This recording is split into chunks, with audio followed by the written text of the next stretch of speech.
반갑습니다. 6월 8일 화요일 큐티 스케치 시간입니다. 오늘 본문은 시편 8편 1절로 9절까지의 말씀입니다.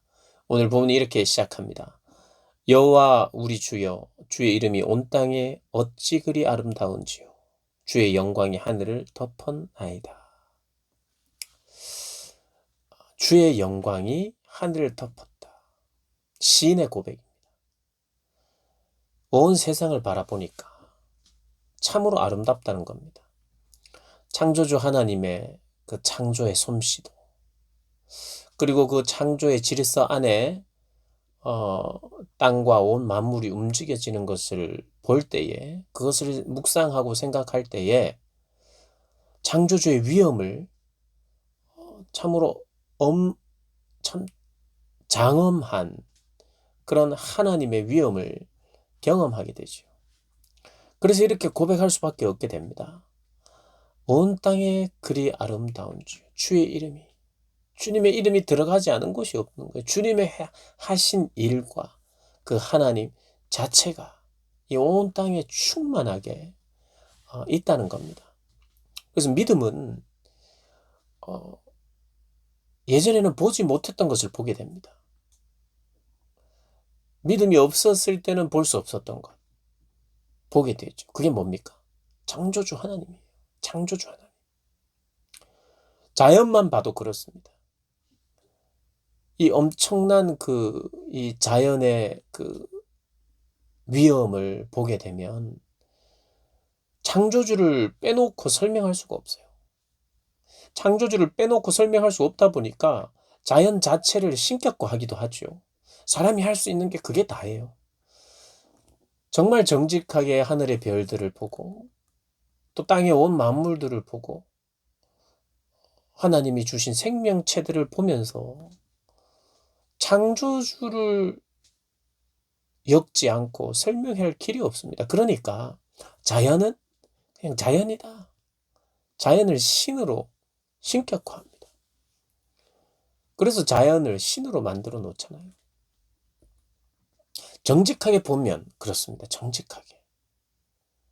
밤하늘을 보면서, 별들을 보면서, 반짝이는 별들을 보면서 이 자연의 이 거대한 아름다움을 보면서 그렇게 창조주를 인정할 수밖에 없는데, 그렇게 하지 않으면 신격화한다 이거죠. 태양 자체를 신으로, 달을 신으로, 별을 신으로, 큰 나무를 신으로, 땅을 신으로, 크고 용맹스럽게 생긴 동물을 신으로 그렇게 삼는 어리석음을 범한다 이 말입니다. 그리고 그걸 빼놓고 자연의 의미를 두면 그 의미도 적절하지 않죠. 그 해석도. 이 온 천하와 만물, 우주는 하나님의 창조의 역사고 그분의 창조의 능력을 반증하는 것입니다. 그래서 시인이 믿음을 가진 자가 진짜를 고백하고 있어요. 진짜를. 그런데 이런 광대하신 이 하나님이 계신데 그를 대적하는 자들이 있어요. 하나님을 대적하는 자들. 뭐 이렇게 창조주가 없다라고 말한다든지, 자연을 신으로 신격화한다든지, 뭐 엉뚱한 의미를 부여한다든지, 이런 자들이 자기가 가진 힘과 능력으로 온 세상을 살아가는 세상에서 권위자들, 힘이 있는 자들, 능력을 가지고 주를 대적하는 자들이 있어요. 그리고 주의 백성들을 대적하는 자들이 있어요. 그런데 그런 대적으로 말미암아 어린 아이들과 젖먹이들의 입으로 권능을 세우시며, 이게 뭐냐 하면 아무리 이 땅을 살아가는 젖먹이와 같이 어린아이와 같이 아무런 힘도 없는 연약한 자라고 해도 그가 하나님을 인정하고 또 하나님의 얼굴을, 하나님의 이름을 부르는 자들, 주를 의지하는 자들의 기도와 찬양을 통해서 이 대적들을 잠재운다는 거예요. 원수를 잠잠케 한다는 거예요. 그러니까 누가 가장 강한 사람이냐?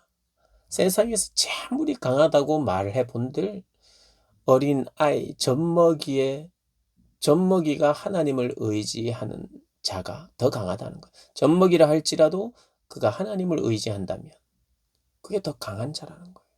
그렇죠. 하나님을 의지하는 자가 강한 자죠. 그러면서 시인은 또 고백합니다. 주의 손가락으로 만드신 주의 하늘과 주께서 베풀어 주신 달과 별들을 봅니다. 밤하늘의 달과 별들을 볼 때 우주를 만드신 하나님의 광대하심을 느끼죠. 그것을 느끼는 것과 동시에 또 사람을 봅니다. 자기 자신을 보는데 사람이 무엇이기에 주께서 그를 생각하시며 인자가 무엇이기에 주께서 그를 돌보시나이까. 그를 하나님보다 조금 못하게 하시고 영화와 존귀로 관을 씌우셨나이다.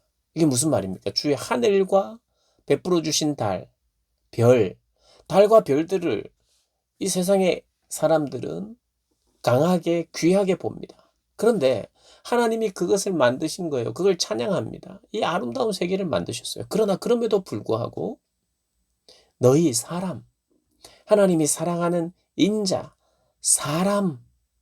사람보다 못하다는 거예요. 왜 그러냐? 그 사람을 하나님보다 조금 못하게 하셨대요.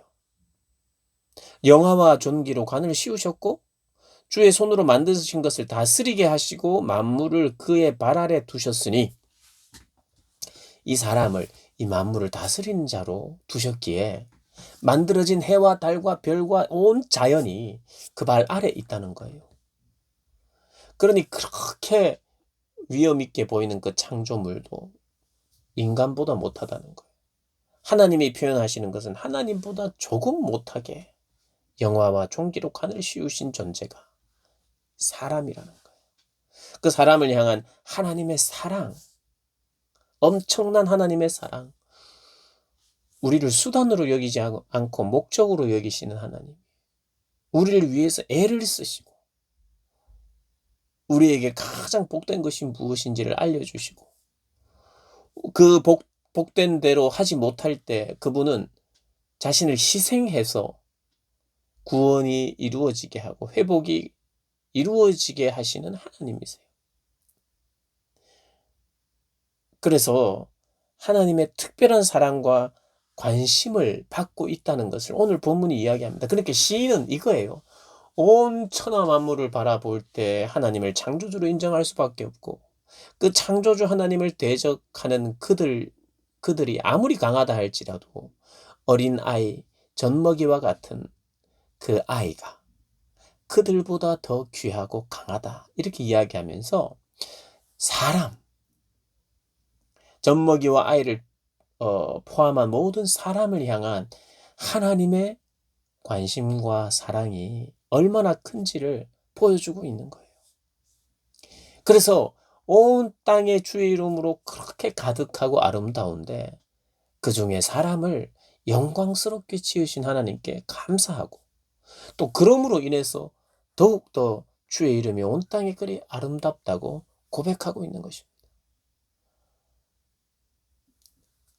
온 창조물을 바라보면서 창조주 하나님을 기억하고 그 창조물 중에 가장 특별한 존재로 여기신 우리 자신을 다시 한번 묵상하면서 하나님을 인정하는 창조주 하나님을 인정하고 동시에 우리를 너무 사랑하셔서 우리를 위하여 모든 것을 주시는 구원의 하나님을 묵상하고 그 하나님을 찬양하고 그 하나님을 예배하기를 오늘 본문은 이야기하고 있습니다.